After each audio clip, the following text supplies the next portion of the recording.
Kapag iniwan ka ng taong minahal mo, wag na wag mong hahabulin. Dahil hindi hinahabol ang taong piniling iwan at saktan ka dahil may nakita daw itong mas better sa'yo. Huwag kang maniniwala na mas better ang ipinalit sa'yo dahil better pala ang sinasabi niya ngayon. Hindi pa nito nakikita ang totoong ugali ng pinalit sa'yo dahil hindi niya makikilala ang isang tao ng isang araw, isang buwan, compare sa tagal ng inyong pinagsamahan. Makikita niya lang kung makakasama niya ito sa bahay. Huwag kang magmamakaawa dahil hindi mo deserve ang ganong klaseng tao. Napipiliin niyang saktan ang tao. Ang ginawa lang ay mahalin siya ng totoo. Hayaan mo siyang umalis at palayain mo.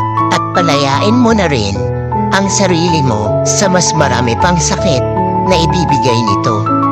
Minsan, mas masakit kung hahayaan mo ang sarili mo na mahulog sa isang relasyon na ikaw na lang ang hindi pa bumibitaw.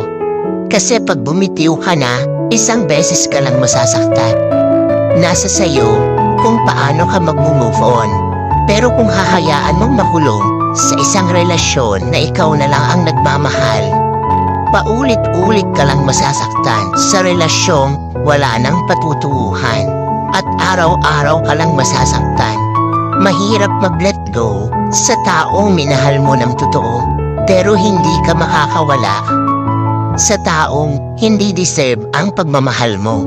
Kung hindi ka mag-let go sa relasyong sakit ang dulot, hindi saya, at hindi mo makikilala ang taong deserve sa pagmamahal mo kung pakukulong ka sa pagmamahal na hindi totoo at hindi yon ang nararapat sa'yo. Ang nararapat sa'yo ang taong mamahalin ka ng totoo at hindi ka sasaktan.